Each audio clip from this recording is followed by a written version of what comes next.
हरपाल सिंह, उसकी बीवी जसप्रीत कौर और उसकी बेटी जैस्मिन तीनों मेक्सिको की फ्लाइट पकड़ने के लिए एयरपोर्ट पर खड़े थे। उन्हें किसी बात का डर सताया जा रहा था। जैसे जैसे वो सिक्योरिटी चेक के करीब जा रहे थे, उनकी दिलों की धड़कनें बढ़ती ही जा रही थी। मगर ऐसा क्या था जो उन्हें इतना डरा रहा था? हरपाल सिंह 45 साल का एक किसान था जो पंजाब के छोटे से गांव में अपनी पत्नी जसप्रीत कौर और 19 साल की बेटी जैस्मिन के साथ रहता था। हरपाल का परिवार बेहद गरीब था और पिछले कुछ सालों से बारिश कम होने की वजह से उसकी फसल भी ठीक से नहीं उगी थी। पैसे की तंगी होने की वजह से जैस्मिन की पढ़ाई छुड़वा दी गई थी और उसे भी अपने परिवार को सपोर्ट करने के लिए छोटी मोटी जॉब ढूंढनी पड़ी। जैस्मिन ने उन्हीं के गांव के एक जमींदार के घर काम ढूंढ लिया था, लेकिन वो जमींदार जैस्मिन से बहुत बदतमीजी किया करता था। एक दिन तो हद ही हो गई जब उसने जैस्मिन के साथ जबरदस्ती करने की कोशिश की। जैस्मिन अपने आप को बचाकर घर तो लौट आई, मगर वो बहुत टूट चुकी थी और वो घर आते ही फूट फूट कर रोने लगी। उसने अपनी माँ जसप्रीत को सब बताया और जसप्रीत ये सब सुनकर आग बबूला हो गई।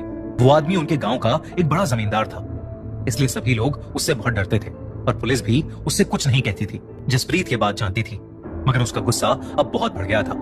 उसने अलमारी में से एक खंजर निकाला और तुरंत उस आदमी को मारने के लिए जाने लगी, मगर जैस्मिन ने उसे किसी तरह से रोक लिया। जैस्मिन ने बड़ी मुश्किल से अपनी माँ को समझा बुझा के सुला दिया।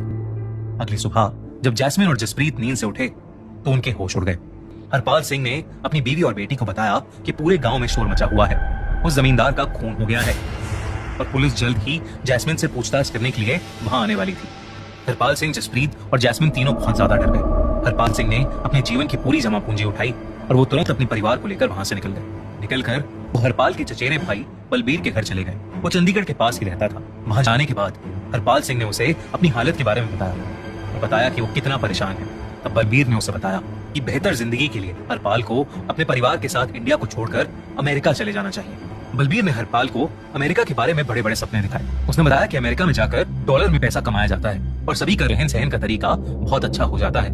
उसने बताया कि वहाँ हर किसी को नौकरी बड़े आराम से मिल जाती है और बलबीर ने कहा कि उनके कई रिश्तेदार अमेरिका गए हैं और अब एक सुकून की जिंदगी जी रहे हैं। ये सब सुनकर हरपाल भी अब अमेरिका जाना चाहता था, मगर हरपाल तो छोटा सा किसान था, उसके पास पासपोर्ट भी नहीं था, तो भला वो देश छोड़कर कैसे जा सकता था। तब बलबीर ने उसे बताया कि उसकी जान पहचान के कई लोग डंकी फ्लाइट लेकर फॉरेन गए हैं। डंकी फ्लाइट यानी कि इलीगल डॉक्यूमेंट्स बनवाकर देश छोड़कर चले जाना। इस प्रोसेस में लोग नकली कागज बनवाकर बड़े बड़े देशों जैसे यूएसए, इंग्लैंड, ऑस्ट्रेलिया के बॉर्डर से जुड़े छोटे देशों में जाते हैं और फिर वहां से किसी एजेंट की मदद से इलीगली बॉर्डर पार कर लेते हैं। यानी हरपाल को बस किसी एजेंट से बात करनी थी जो उनका नकली पासपोर्ट और वीजा बनवा देगा और फिर हरपाल सिंह को मेक्सिको भेज दिया जाएगा, जहां एक दूसरा एजेंट उन्हें बॉर्डर पार करा देगा। इसके बाद बलबीर ने हरपाल की बात एक ट्रैवल